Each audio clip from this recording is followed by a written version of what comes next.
All right. Good morning, everyone. My name is Greg Kim. I'm a first-year MBA here at MIT Sloan. Really excited for the conference this year. I don't know if any of you got the chance to catch the eSports panel yesterday, but really excited to be expanding sort of the presence of eSports and whatnot at the conference this year. So fun day today with a lot of professional Smash involved, but to kick things off, I want to introduce Shi Deng. She is the co-founder of Big Blue Esports, and he runs the Shine event here in Boston, which is one of the biggest Smash tournaments in the Northeast. So she's going to talk a bit about the Smash ecosystem and what it takes to sort of go into that type of event. So without any further ado, hand things over to Shi. Oh, mic test. Hey, thank you, Greg. Yeah, so my name is Shi. I founded Big Blue Esports back in 2014.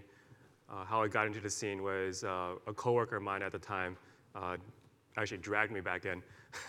I started playing Smash Brothers early, I think late 90s when the first iteration came out, and I had touched upon it a little bit at the end of my high school career. And once I got to college, it kind of like tapered off a bit, and it wasn't until 2014 that I got back into the scene, mostly as a tournament organizer. Can't compete with the young kids anymore as a player. Anyways, so today I'm here to talk about the growth of Smash and open esports events. Many of you probably saw from yesterday, and probably a lot of from media, most of the attention right now gets focused on PC gaming esports. You get your MOBAs in League of Legends, CSGO, first-person shooters.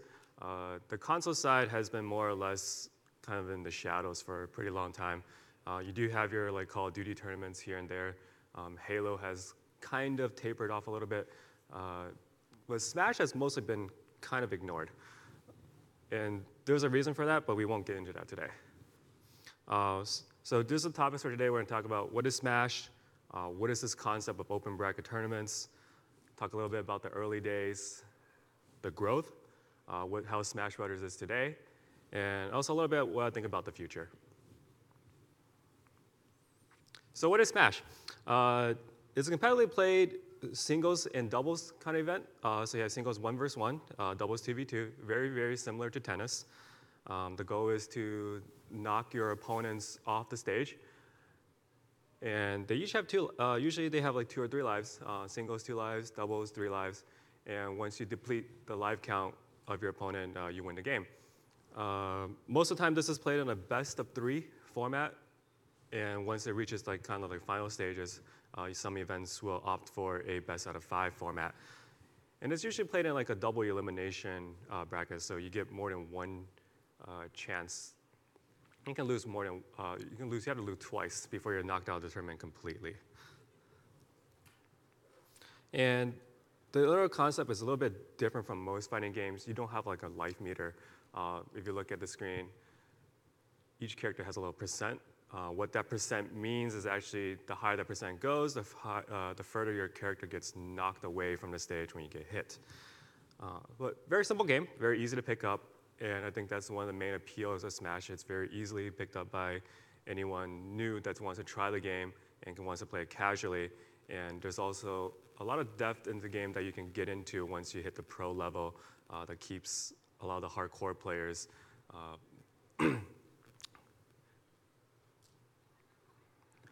All right, open bracket tournaments. So this is a little bit different from League of Legends, from CSGO. There is no dedicated league. There is no pro league in Smash right now. What you have is a ton of like big events across the Northeast, the Midwest, the West, and the South. The big events usually draw roughly around 2,000 to 3,000 people. And that's competitors, not spectators. 2,000, 3,000 competitors. And it gets funneled through a double elimination bracket throughout the weekend, and it'll go from 2,000 whatever competitors down to 1, and we crown the winner on Sunday night. It's open for all to participate in. There's no qualifiers to get into most of these events. All you need to do, pay the venue fee, pay the entry fee, you're in. Kind of similar to US Open structure. You'll hear me talk a lot about tennis because I think how Smash events work very closely emulates tennis. So it's double, excuse me. Once again, double elimination, you had to lose twice to be knocked out. And beyond the majors, there's also many local and regional level events. So what are local events? Local events, your local game store might host a tournament.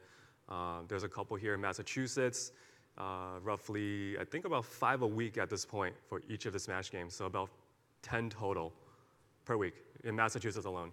If you go to other states, it's similar. Connecticut, I think, has 6 or 7, and then if you look in California, there's about 40 weekly events every week. There's a lot of players playing this game. Majors, like I mentioned, run their 3 days, 1,000 plus. It's growing pretty wildly in the last couple of years. And the brackets are seeded to performance based on historical performance. Now, seeding is a little bit controversial because we're using past tournaments as seed new tournaments. There is no concept of a regular season yet. It has always been an area of for contention. But we do this, it is what we have right now, as there is no established league. Many of the tournament organizers are actually trying to look for parallels from the traditional sports world to try to optimize the seeding a little bit. One of the more recent problems we all ran into is, so you have everyone kind of seeded almost very similarly for all of these major tournaments. And what happens is once you get to top 32, top 64, the same people are playing the same people every single time. And a topic of discussion that came up was that, my bracket placement for a top player is actually might dictate what my maximum performance is now. And we're kind of looking at, kind of exploring a little bit. Nothing's locked in, but once again, back to tennis. Tennis does this thing where they do kind of like a shuffled seeding. For example, your top 16 seeds might be locked in, but starting 16 and beyond, 16 and 17 and 18 seed might be randomized. 19 and 20th seed might be randomized a little bit, just to create a little bit of randomization. And that's kind of like how open brackets work. So this is the early days. Very similar to PC gaming. Everyone started kind of in either mom's basement or the kitchen, college dorm rooms, lounges. I know that's where I started. And eventually what happens, game stores started getting involved. Events are very, very bare bones. You have maybe a little wooden table. One of the older Smash games, Super Smash Bros. Melee, is actually still played on CRT TVs. Probably haven't seen one of those in a while.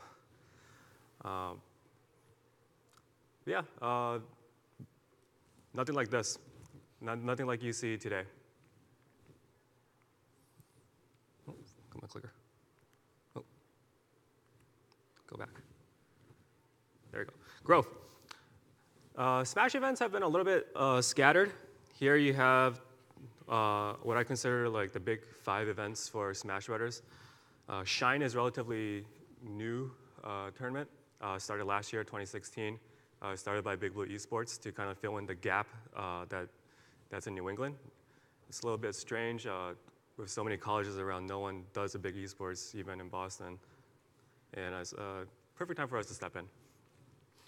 The other mainstay staples, Apex, the Big House, Genesis, and Pound. Big House has been the most consistent one. If you look at this chart, you kind of see Genesis and Pound kind of fall off in the middle years.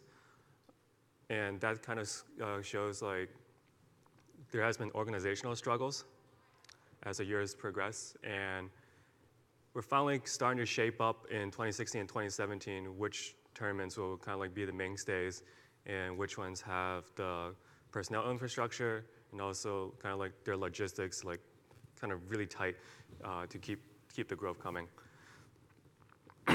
I know the Big House owner very, very closely. He's very good, and it kind of shows up his events. And I think as Smash grows, this organizational front is very, very important. And because if you look at this chart, if you look at Apex, the green in green, they had kind of a rocky growth between 2011 and 2015. 2015 was their peak, and due to organizational failure, 2016 kind of tanked the attendance a little bit. But if organization is good, look at the orange bar chart. It's a pretty steady growth. I don't have 2017 data on here. Genesis 2 was in 2011 and then came back in 2016 as Genesis 3. Grew from 200 plus, I think, into a 3,000 plus tournament. This year, Genesis 4 concluded in end of January. I think the total attendee count was around 4,200. And this is what Smash Bros. Looks like today. The top picture is at Genesis, and the bottom one is at Shine. That's a lot of people. And the best part about this, everyone you see on these images, 3/4 of them are actually competitors and not even spectators. Open bracket tournaments in the past have always kind of like favored a competitor experience. It's like, how do we improve the competitor experience, and have not really focused on the spectator experience or your average attendee that comes to these events, at least not on the live show front. A lot of the spectator stuff is kind of like promoted through like streaming, and they've made great leaps and strides there. But on the live show, only until I would say end of 2016, where people started thinking about, okay, how do we improve the experience for people to come spectate this live? And I think that's a very important part of these events going forward. Many of us have talked about it. How do we go from not being just a Smash tournament? How do we go to becoming an event or even like an eSports festival? But yeah, like you see above, Genesis, that was Genesis 3, Civic Graham Auditorium in San Jose. Bottom one, Shine 2016.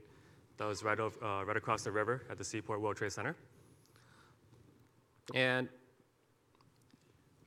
this has kind of all grown what I call it's grassroots, 100% authentic. Smash has been around since the late 90s. And it's rare, but this is one of the games that has very, very small amounts of publisher support.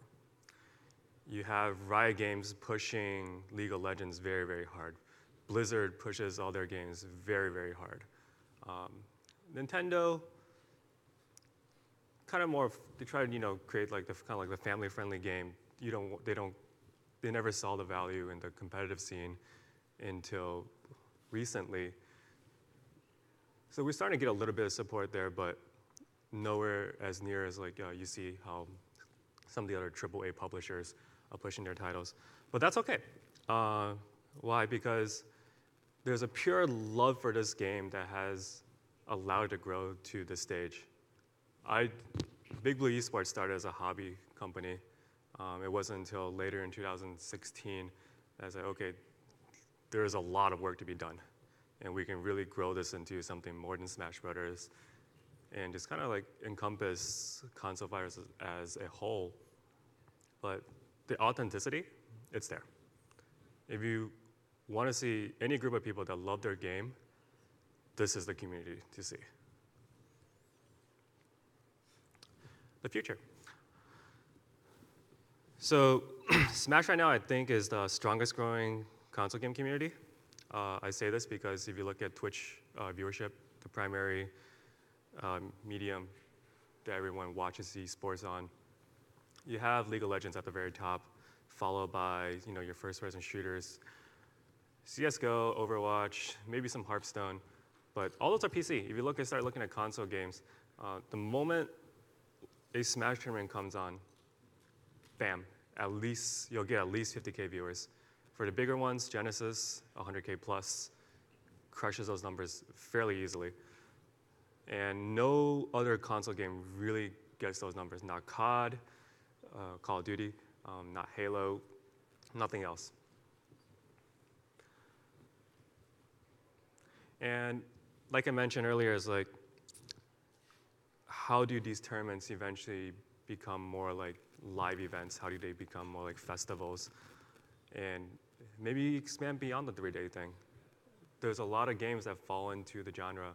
One of the pictures that show up here with on the top right, that's EVO. EVO is a very special event. It's the pinnacle right now of fighting game events, and Smash Brothers is included in there. It's a yearly event that takes place in Las Vegas. They're the first ones to get into like some sort of arena. So where that is actually the Mandalay Bay Boxing Arena. And it's that kind of experience that I think Smash and a lot of these console esports, strive to get to. And that's only a first of its kind in 2016. And there's a lot of stuff coming down the pipeline in 2017. My personal dream, I want to see events at TD Garden. Probably that's mostly because since I live in Boston. But yeah, that's kind of my talk. That was Smash, open esports events, open bracket esports events, and how I think about the growth, the future. There's a lot of exciting things coming up in 2017. You can follow me at my Twitter at SHang, the Shine Twitter at Shine Series, and Big Blue Esports at Big Blue ES. I want to have my Shine deck up here, but it was a little big to get. There's a lot of data on there that haven't been finalized yet. But yeah, I'm going to open this to Q&A. If anyone has any questions for me, go ahead. Are you with Big Blue Esports full time now? Yes. Go ahead. You said that this has a lot less publisher support. Nintendo's not really involved. If they were involved, what would you want that to look like, that relationship? Right now, they do help a little bit in the licensing front. I would love to see like a little bigger push from Nintendo on the competitive side, maybe help some of the players get more exposure. Where do you kind of see the future of Big Blue Esports? For our company, our main focus is the Shine Series, which is our big tournament in August. Last year, we pushed 2,100 attendees at our very first event. I think it was the 5th largest at the time. And this year we see expanding it to, I think we're projecting around 3,000 to 4,000 attendees coming this year. And we want to build out Shine to basically include more than just Smash Brothers. We kind of want to set it up as a place for all console esports to gather, and also kind of like an incubation space almost for newer games that want to give their audience a esports like a viability test almost. The chart up there with the Shine, Big House, Apex, those are the numbers of attendees or the number of tournaments? Attendees. Attendees. Yes. Yeah, and I picked these 5 mainly because at this point, they're dedicated Smash Bros. Events. There's no other major events, no other major titles at those tournaments besides the Smash Series. So you're putting your effort in Shine. Yes. On that slide, what would you say the percentage of duplication is? What's the unique count? What's that? Do you have, I'm guessing that for 2016 as an example, those are spread out at different points during the year. Yes. So if you were looking at just unique participants in a single hall, what would you say the count is? I would say the overlap is probably somewhere around 20%. I don't have exact data. I say 20% because I look at the Shine data, and what I get is that it's 60% of it is from the New England area alone, and then if I expand into my demographic radius into like kind of like the whole East Coast, then it encompasses almost 90%. And these are spread out pretty wide. Genesis is in California. So the next slide where you got the shot in San Jose and the shot here, you would say 25% of those people are the same? Maybe less, 15 to 20. Yeah. Go ahead. General demo of the just pure attendees. I would say 100% is somewhere between 15 and 30. For Shine, I know I had 70% college kids.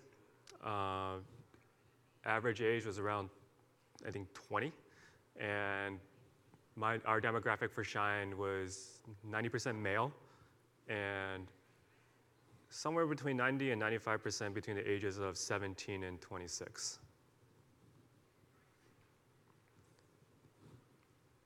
Yeah, it's a very, very sought after advertising group, but for whatever reason right now, many of us are new to the business side of things and having a lot of trouble securing sponsors.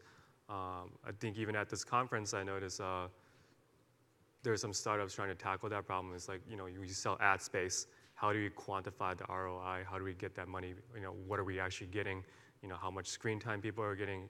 What does it turn on in terms of activations for us? Those are numbers that we're trying to provide companies as well, but it's very much an emerging industry. So there's no like set way of quantifying what that ROI could look like. Go ahead. So you said most of the folks in the audience there are also competitors. Yes. Is anyone in there not a competitor, and if so, what brings them into the room? What's their interest level as a fan of this? You really have to be at one of these events to kind of experience it. It's a very different kind of energy. It's kind of like when you go to see the NBA finals or like the NHL finals or the NFL finals. There's a certain amount of energy in the room that you just don't get in pictures. Like you can see the scale in pictures, but until you get into the room itself, it's a whole different feel. You really have to go to experience it for yourself. It's not too far different from what you see from the PC esports events. If you ever went to one of the League of Legends events in Madison Square Garden, it's that same kind of energy, just the crowd cheering. And the amount of people there, the screaming, and the tense moments. Does that experience translate to fans watching on Twitch? Mostly for the game footage, yes. But like the energy inside the stadium it's a different kind. It's like the same thing as you kind of like watching the Super Bowl from home. Like you get excited with your friends. And Twitch culture is a whole nother thing that we could talk about for hours. That's a little bit different from the live experience. Go ahead. While you grow, what do you have to do to maintain authenticity? So as Big Blue grows, one of the things that we really pitched for Shine 2016 as a first-time event was that we will always be and will be a players' first event. And we tell players that. It's like our goal is to make you come into our event and make sure you leave our event saying, hey, I just had the greatest weekend of my life. And I think as event organizers kind of jump into the space, that's what you really have to think about. You can't think about, oh, hey, this is a really easy, there's a lot of growth here. Let's pump money into it. Hopefully we get something back. It's not really like, it's about the money, but at the same time, like you have to give the people attending a good time. I think that's true from all businesses. Like happy customers breeds good growth. Do competitors pay to play? Yes. What's that entry fee? That depends. On the local level, you usually have like a $5 venue fee and like a $5 entry fee that goes into the pot. Regional level events sometimes will go into like $10 to $20. For the major events like the ones I listed, anywhere between $40 to $60 for venue. Sometimes like Genesis this year separated day 1 and 2 and 3. So day 1 and 2 is kind of your standard play out the bracket type days. Day 3 is your finals day. Genesis tried something new this year. They got a big auditorium. Last year it was kind of like the cost was included, and this year they kind of like separated it out as a separate cost. And if you didn't pay to watch in the auditorium, there was kind of like a big screen like this you could watch in the convention center for free. Yes, so compared to the other legacy tournaments that have had like 3 or 4 iterations, Shine broke out last year with its first iteration and met great success. What would you mainly attribute that success to? I think for Shine, we had a very, very strong marketing push by my other co-founder, Matt.Zeb. very appreciative of that. And I think one of the biggest marketing efforts we tried to make was we contacted a lot of the top talent, and basically we told them, like, hey, would you like to come to this event? And we'll cover whatever hardships you have. Like if you have trouble getting here, we'll help you out. If you need housing, we'll help you out. And just come, trust us. We run great events, and with some of the connections that Matt had, and since he's been running tournaments with us for many years before Big Blue even came to existence, people had like a little bit more innate trust in him. And so Matt really helped us get the people to come. And after we executed in August, feedback was extremely positive. I would say 99% positive feedback for Shine 2016. And we actually have captured tweets from all sorts of pro players from all 3 of the Smash titles saying, this was the best event I went to all year. And they would easily come back for the next iteration. Any other questions? No. So if I'm someone who goes to the tournaments and I'm not top talent or even like getting knocked out fairly early, what else is there for me to do? So that's one of the big things we try to solve with Shine. And like I mentioned, like this year, starting this year, everyone's trying to focus a little bit more on your average attendee experience. Like I mentioned, like these tournaments start with like 1,000+ people and narrow down to like 1 on Sunday. We actually narrowed down to 8 people by Sunday morning. And if you think about it, like if you get knocked out the first day on a Friday morning, you think it's like, okay, I just paid $60 to come to this. What can I do now for the rest of the weekend besides just watch other people play? So that hasn't really been touched on until recently, because before you only had like 300 or 400 people tournaments. That wasn't a problem. Now it has actually become a big problem. So Shine kind of took the first steps. We try to incorporate events that's very similar to kind of like poker, and also we draw from like card games. We take a look at what kind of stuff do they do for events that makes it fun for the average attendee. And what we came up with is that, okay, sure, you got knocked out of the main bracket, but how about we start these little mini side brackets, kind of like sit and goes, that are free. And you can continually play those throughout the weekend, and maybe instead of prize money, you win win a sweatshirt or like a t-shirt or a prize. And that kind of keeps the audience engaged throughout the weekend, so they don't kind of like just come for Friday morning, and then they just kind of like play with their friends in a hotel room for the rest of the weekend until Sunday.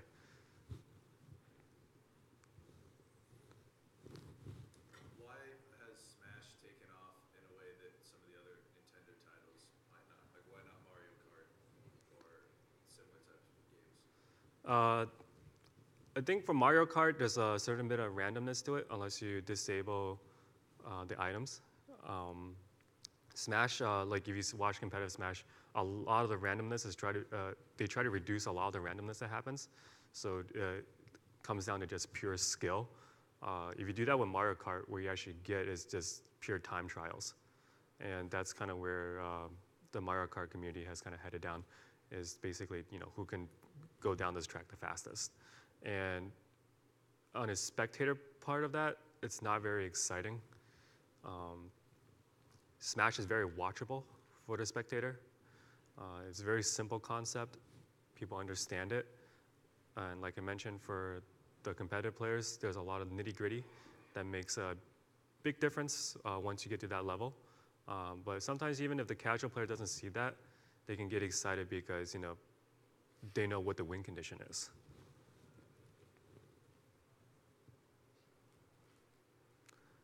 All right, that concludes my presentation. Thank you all for coming for this talk. I think up next is the Beat the Pro. So if you want to sign up for that, I think, Greg, do you have the sheet? Yep. Yeah, so you can sign up for Beat the Pro. We have a lot of them here today. Try your luck, even though there's probably no luck involved. Yeah.